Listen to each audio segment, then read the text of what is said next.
there, and welcome to the Self-Help FAQ YouTube channel. I'm Barb, your host, and this is Follow-Up Friday.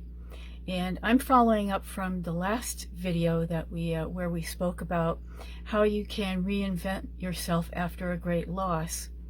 And most of that advice, a lot of that advice was for people who are extroverts, where they love to be out working with other people or getting help from other people, and they don't mind the interaction. But there are those of us, me included, who are introverts and or stoics, and we need to handle this in a different way. So today's video is about helping those people, and I'm going to give you a little presentation, sort of give you some ideas about what you can do to reinvent yourself in the solitude that you love, and what might be some of the risks or pitfalls from it, and how to work through those things. So here's my presentation. I hope you can take something from it, and I will see you after the presentation. Okay, welcome to the Solitary Reinvention for Introverts and Stoics presentation. Let's get started. So let's talk about introverts first. You know, introverts thrive in solitude, and they often process emotions and ideas internally, finding social overload draining. So being around people is very draining. So being in solitude lets them reflect deeply, which is critical for processing loss and redefining their identity.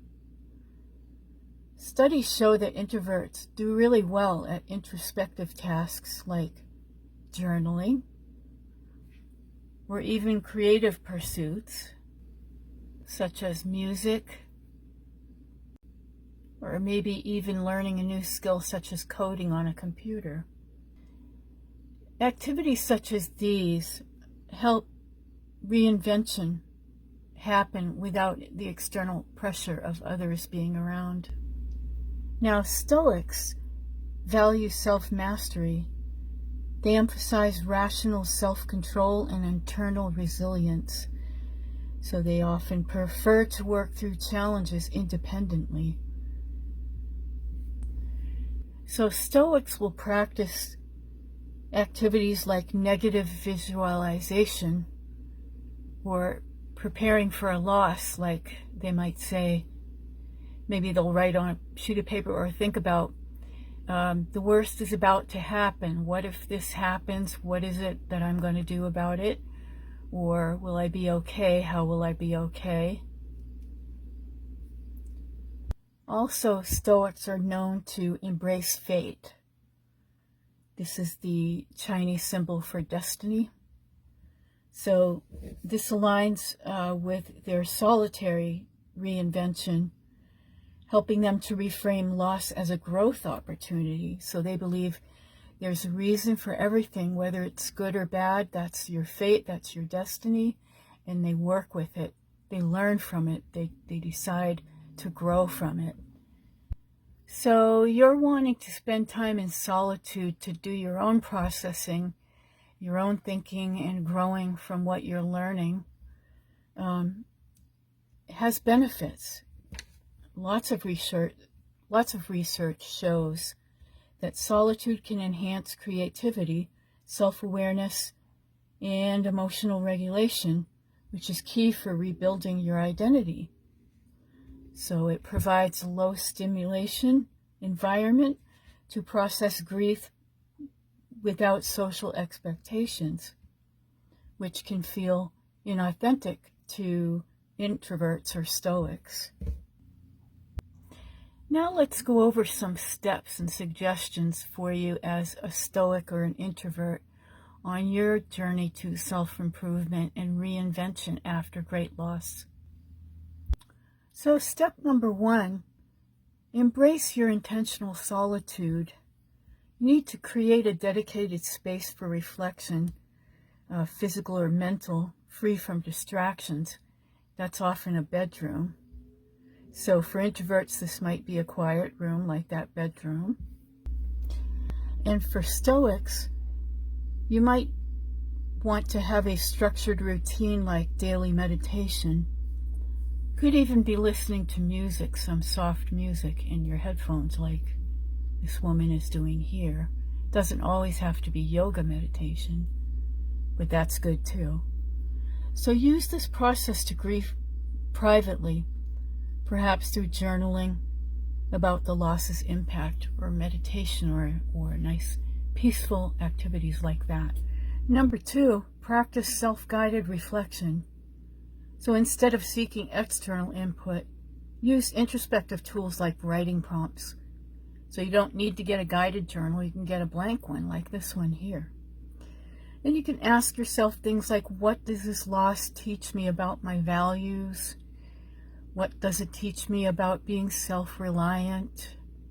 And what does it teach me about the decisions I've been making? Things like that. Or if you're stoic, you can do exercise like reflecting on what is within your control. Maybe something happened that you couldn't control. So how are you going to move forward? What things are you going to work with that you can control? So this helps clarify your new identity without social influence. Number 3, you should try to engage in solo activities with a purpose. So pursue solitary hobbies that align with your reinvention goals, like maybe learning a skill, such as coding, writing.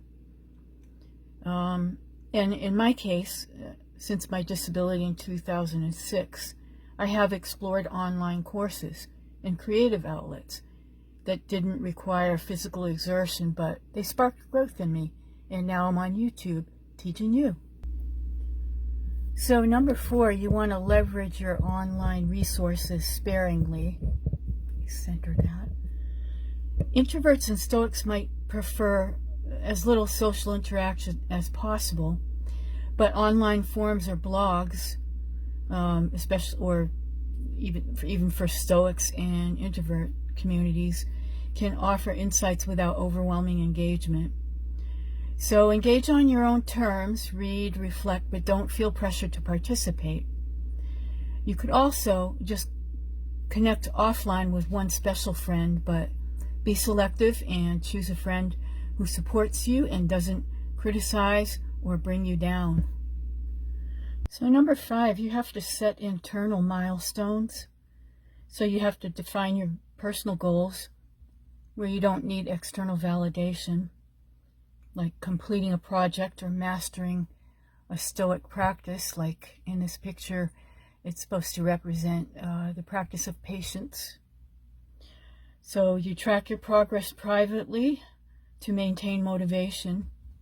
And so as you see, this is a stoic practice of virtue, a virtuous action. Practicing patience can resonate with you. Wait for the fish. So you have a stimulus, but you have to wait for the end result. In the meantime, you might feel anxious or frustrated, but you have to wait for the end result, and you can be rewarded with that. Your patience can be rewarded. And number 6, make sure you prioritize self-care without external cues.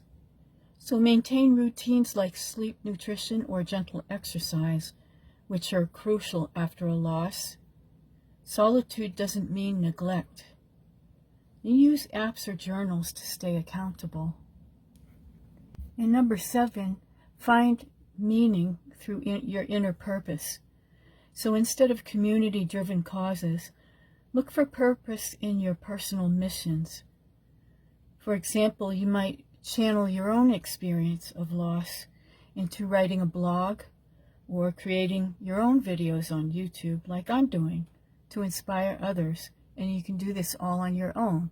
You can even learn from others who are writing on, who are videoing on YouTube about how to do this. Okay, now let's talk about some of the risks involved with your reinvention in your solitude. Is it really healthy? So first of all, you can fall into the isolation trap. So prolonged solitude can spiral into loneliness. That's linked to depression or anxiety. So how you can counter this is by setting boundaries. So limit solitude to intentional periods and check in with a trusted person periodically, even if briefly. You could also have a lack of perspective. Without external input, you might miss blind spots. So occasionally read or listen to other stories via books or podcasts to broaden your view without direct interaction. You might also experience stagnation. Stoics might over-rely on emotional suppression, which could stall growth. So you have to balance your Stoic principles with emotional expression, like maybe even writing letters to yourself about your loss. So now let's look at the benefits of using your solitude for reinvention after loss. So first of all, you experience authenticity. Solitude allows introverts and Stoics to heal in ways that feel natural, avoiding forced social interactions that may hinder processing. And you have deep self-discovery. So alone time fosters profound insights, helping redefine identity with clarity. Studies show solitude can boost emotional resilience when intentional. And also, you have control over the pace. You dictate the timeline, which is empowering for those who dislike external pressure. So I think the benefits far outweigh the risks. As long as you know what the risks are, keep yourself out of danger there, the benefits will lead you to the self-improvement and getting over the loss that you're looking for. Okay, so that is it for the presentation. I hope you're able to get some things from it. And the key takeaways for introverts is that they work best through inner creativity and select relationships. And for Stoics, they reinvent best through acceptance, values, and taking action. So let me know in the comments below which of the suggestions that we went through most resonated with you, and which camp you fall into. Are you an introvert? Are you a Stoic? Or are you a little bit of both? Be interested to find out. And if you have a question you'd like to ask me, just leave it in the comments below, and maybe I'll feature you or your question on the next Follow-Up Friday. Thanks a lot for being here. I'm Barb, your host. It's the Self-Help FAQ YouTube channel, and I will see you in the next video. Have a great rest of your day.